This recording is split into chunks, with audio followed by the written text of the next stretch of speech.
Good afternoon and welcome to CCN Midday News. I'm your host, Captivating Christian, and here are some of your top stories for today, the 13th of July. Lawyers for the men charged in Ahmaud Arbery's death call for the black DA to be removed as the district attorney of Cobb County's Judicial Circuit was appointed to the case back in May. The White House seeks to discredit Fauci as the coronavirus numbers surge. Many of the statements the White House criticized Fauci for were based on the best available data at the time and were widely echoed by Trump and other officials. Houston leaders call for lockdown as the county reports more than 27,000 active coronavirus cases. And coronavirus news in Florida reports the largest single-day increase of the COVID-19 cases. California had the previous record of daily positive cases at 11,000, set back on Wednesday. Senator Lindsey just made a huge mistake by letting Mueller testify. And Mueller says that Stone is still a convicted felon. An ex-Trump lawyer, Michael Cohen, is back in federal prison. Let's get to the news. On May 11th, Georgia's Attorney General Chris Carr appointed a new prosecutor on the case of Ahmaud Arbery's death. However, lawyers for the three men charged will head to court to demand that the Cobb County District Attorney, Joyette Holmes, who is a black woman, be removed. According to news reports, a hearing is set for Friday, July 17th, and the notice for the hearing shows attorneys for the suspects have filed a motion to strike the illegal appointment of the district attorney. It is not clear how the attorneys will argue the appointment of Holmes, who is the fourth prosecutor on the case, legally. Holmes is a Republican who became the first black woman to serve as the Cobb County's DA when a former prosecutor, Vic Reynolds, was appointed to director of the Georgia Bureau of Investigation, the agency that brought charges to the McMichaels. Prior to being appointed the district attorney, she was Cobb's Judicial Circuit Chief Magistrate. Okay, so here is the portion of the news rundown where I just give you my basic thoughts, kind of break it down to its basic forms, and just give you my thoughts. Alright, so let's start with this first particular story. The lawyers for the three men charged in Ahmaud Arbery's death are calling for the DA's removal. The DA happens to be the fourth DA to be chosen to preside over this case. However, she is an African American. Who would have thunk it? And the lawyers want her removed because, of course, they're claiming some sort of bias to the victim, and that she needs to be removed because her going after charges on these three gentlemen would be somewhat biased. Holmes, who is a Republican, became the first black woman to serve on the Cobb County's DA, who was a former prosecutor of Vic Reynolds, who was appointed the director of the Georgia Bureau of Investigations, which is otherwise known as the FBI. She was, of course, a magistrate before all this. My basic thoughts: this always happens. This is always the case. And I don't even see how the judge would grant having another prosecutor. Because if the judge definitely grants having another prosecutor, it would definitely send a signal that there is something very nefarious going on in that county in Georgia, and all of the whole entire Justice Department is working something crooked. So my suggestion would probably be for the judge to leave it alone, to deny these lawyers a change in the DA until they find someone favorable in their sight. I would suggest that the judge just leave it alone and let the chips fall where they may at this point. So I don't know, but I would like to know your thoughts on that. It'll be interesting to hear you guys' thoughts and comments. Okay, on to the next. The White House is seeking to discredit Dr. Anthony Fauci, the country's leading infectious disease expert, as President Donald Trump works to minimize him and his dire warnings about the shortcomings of the U.S. response to the coronavirus. In a remarkable broadside by the Trump administration against one of its own, the White House official has said on Sunday that several White House officials are concerned about the number of times Dr. Fauci has been wrong on things. The official gave NBC News a list of nearly a dozen past comments that Dr. Fauci has said and was proven ultimately erroneous. Dr. Fauci, who himself runs the National Institute for Allergies and Infectious Diseases and has been a leading member in the White House Coronavirus Task Force. Right, so let's just get into the reality of it. This president is a showman. He is a reality TV star. So his main thing is about ratings. Now, I mentioned that because ratings are about what? Numbers. And the numbers, as a show, when the ratings are high, the show is good. And the, actors can request more money. When the ratings are low, that means no one's watching. And that's a problem. When people, shows get canceled. It is the reverse, usually in the political world. So when numbers are high, like death tolls either in war or a pandemic like we're in, that's a problem because that changes the mind of the average voter.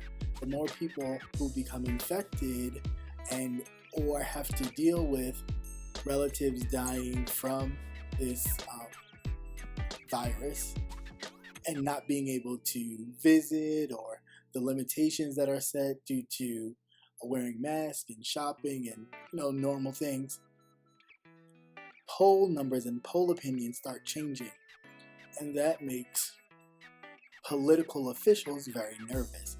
And that's basically what we're having here. The more Fauci says the real numbers of actually what's going on, the worse it looks for the rest of the Trump administration. And it being an election year is very important. So he's trying to put the muzzle on Fauci so Fauci doesn't really say how bad the numbers are. So we'll see how long this lasts, or if anybody stands up and tells him he can't do it.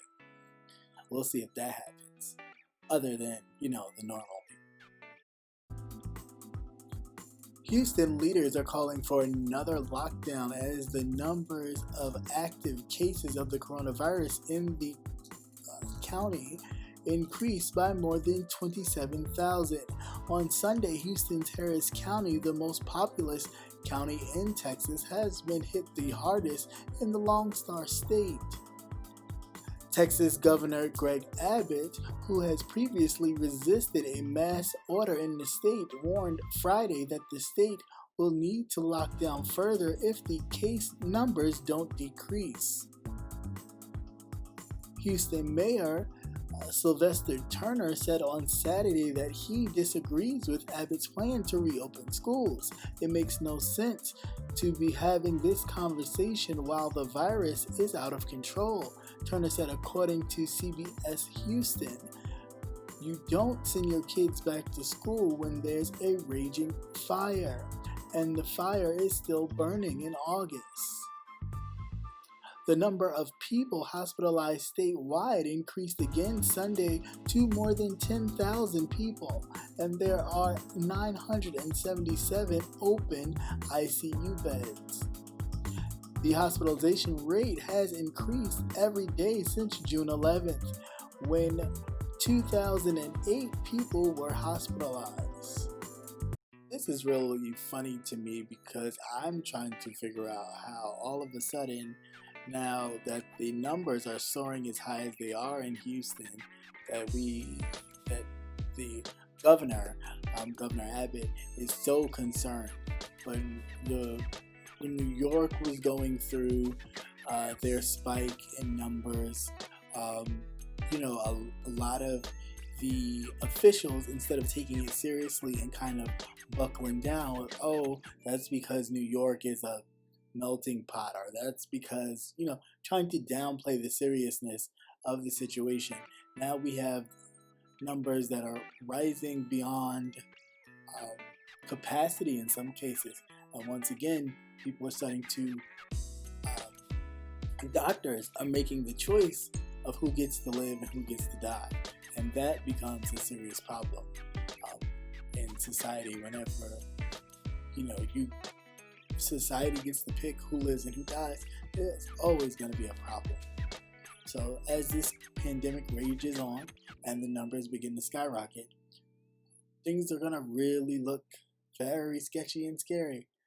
I hope people take the lockdown for the second time seriously and really, stick to their guns to let the numbers go down as far as the hospitals are concerned. Because again, if the hospitals are overcrowded, they can't help everyone.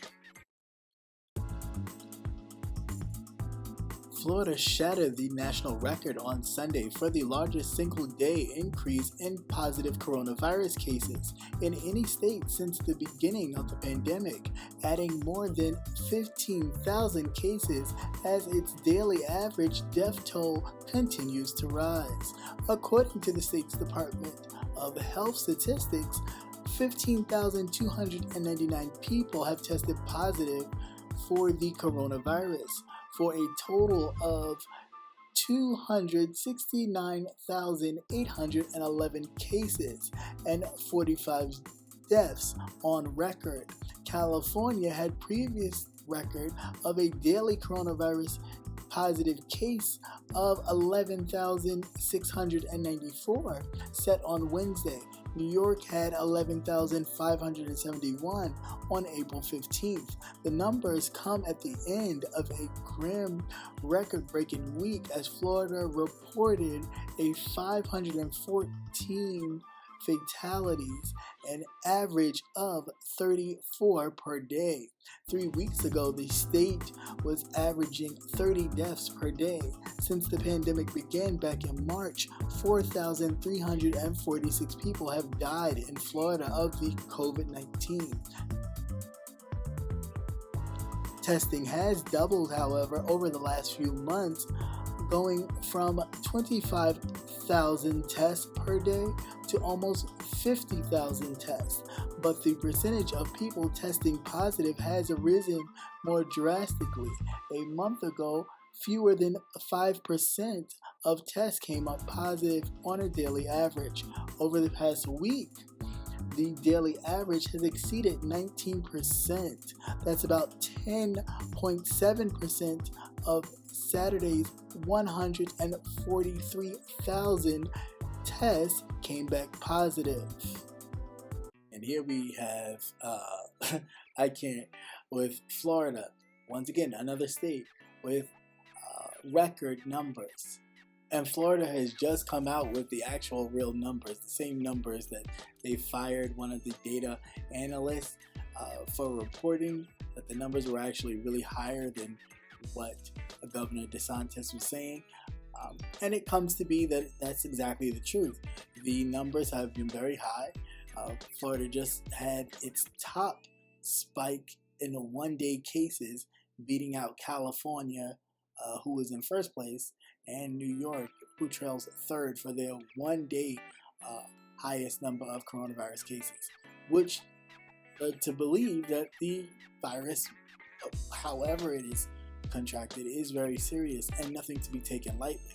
And the fact that Florida, being a tourist getaway spot for many, especially during this time of year, that the governor was more concerned about making money and making sure things look as normal as possible, as this president does, while the whole time really risking the lives of his citizens.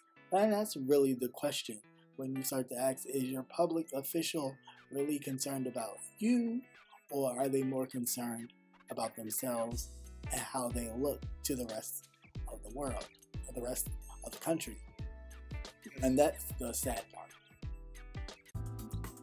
Senator Lindsey Graham, the Republican out of South Carolina, will allow Robert Mueller to testify because he thinks he can discredit Mueller and help Trump.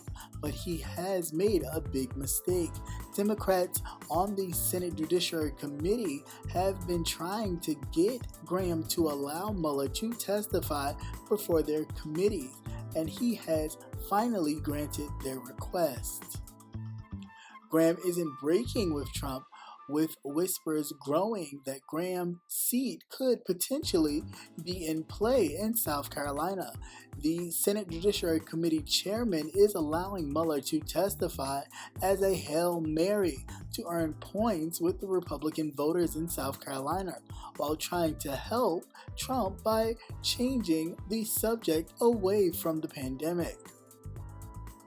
Lindsey Graham thinks that he can steamroll Mueller, but the former special prosecutor might be free to say a lot more before the Senate now that his work is done and he has no further ongoing obligations than he could when he testified before the House. In a massive blunder that put a giant spotlight on the Trump-Russia connection, as Trump actively solicited election interference from foreign governments. So Lady G, otherwise known as Senator Lindsey Graham of South Carolina, has agreed to allow Robert Mueller to testify in front of the Senate Judiciary Committee. Now, this is the same committee that did not at first want Robert Mueller to testify and wasn't even looking to have him testify in front of the Senate Judiciary Committee. But Lindsey Graham has changed his tune. Now, of course, we all know that Lindsey Graham, otherwise known as AKA Lady G, the Queen Diva, he is Trump's water carrier. So, of course, it's like Beauty and the Beast. You know, there was Gaston, and then there was a little flunky guy, and that's what I think Lady G is. But he thinks that if he actually has Mueller testify, that he can discredit him and make people not believe his purpose for the investigation and the things he has uncovered. However, Lindsey Graham must do two things. He either must discredit Robert Mueller and shore up his base, which is the Trump base in South Carolina, in order to secure his seat. That's hard in and of itself, because if they feel like he's not doing a good job, the president will go to Twitter and get the, moving his Cheeto hands, and then next thing you know, Lindsey Graham may be in a tougher fight than he is already in with Mr. Jamie Harrison. So, I don't know. This will be interesting. Like I said, he thinks he can discredit Robert Mueller, but at this point, Robert Mueller is free to say what he wants, when he wants, and how he wants to say it. And I don't know if Lindsey Graham realizes that, because Robert Mueller no longer works for the FBI anymore as the special prosecutor. He doesn't have that restraint on him. So if he, wants to blatantly say flat out that, the president did do it, and here's why, A, B, C, and D, I just couldn't say this before, but, so that'll be interesting to watch. Can't wait to see that. President Donald Trump commuted the sentence of Roger Stone late Friday night, who was slated to begin serving a 40-month prison sentence next week.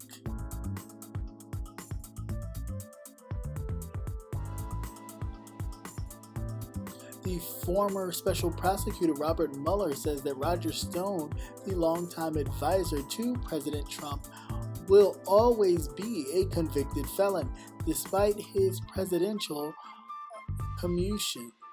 In his first public statement over a year, Mueller wrote in the Washington Post op-ed that he felt compelled to address claims that his Russia investigation was illegitimate and that Stone was a victim of our office. Mueller wrote, "The Russia investigation was of paramount importance. Stone was prosecuted and convicted because he committed federal crimes. He remains a convicted felon, and rightly so." Late Friday night, President Trump commuted the sentence of Stone, who was slated to begin serving a 40-month prison sentence next week. The president said Stone was caught up in what he called an illegal witch hunt. The president's commutation of his sentence allows Stone to appeal his convictions for lying to Congress, witness tampering, and obstruction. Right, so like a thief in the night, or like Paul and Silas getting busted out of jail, as far as the biblical reference, you have President Donald Trump commuting the sentence for his longtime advisor Roger Stone, who was convicted of a whole slew of crimes, actually 9 counts, and he was convicted on all 9 or 7, one of those. So don't quote me, but I think it was might have been 7 or 9, somewhere between 9 or 7. But anyway, he was convicted of all charges for lying to Congress, tampering with evidence, so on and so forth. He got charged with every single one. So the fact that he was found guilty, prosecuted and found guilty, and was able to, not be in jail after he was found guilty, to still have time to go back home, kind of live a normal life, up until the point where he was about to have to go to jail. This week, the president commuted his sentence. And of course, Bill Barr, with his non-believable lying ass, talking about the Justice Department, he asked that the president not commute his sentence because it wouldn't look right. And that the Justice Department had nothing to do with that was truly just on the president. I don't believe that man at all. I don't believe nothing he says. He's just as much as a liar as Trump. They both can get out of here as far as I'm concerned. But you see, there is a definite pattern that he applauds people who aspire in criminal activity, and almost like a mob. Like seriously, like they think they're the mob. I don't know. It's just really weird how we've gone into such a space to where, white collar crimes are celebrated. Go figure. By rich people who already have money and still cheat the system. That's crazy. And yet you have people who are wrongly accused and convicted still sitting in jail to this day. Some have even died and were innocent and were still convicted. And yet you can throw around this privilege as if it means nothing. I don't know. Just something to think about. It's really crazy. President Donald Trump's former personal lawyer and fixer Michael Cohen was returned to federal prison on Thursday for not following certain conditions of the home confinement he was granted because of the coronavirus pandemic. Records obtained by the Associated Press says that Cohen was ordered into custody after he failed to agree to the terms of the federal location monitoring in Manhattan. But Cohen's attorneys disputed that, saying that Cohen took issue with a condition of his home confinement that prohibited him from speaking with the media and publishing a tell-all book he began working on in federal prison. The rules also prohibited him from posting on social media to record the show. The purpose is to avoid glamorization or bringing publicity to your status as a sentenced inmate serving a custodial term in a community. The document says Cohen has written a tell-all book that he had planned and prepared to publish before his time working for the Trump organization, his lawyer said. The Justice Department official pushed back on the characterization and said that Cohen had refused to accept the terms of the home confinement, especially that he submit and wear an ankle monitor.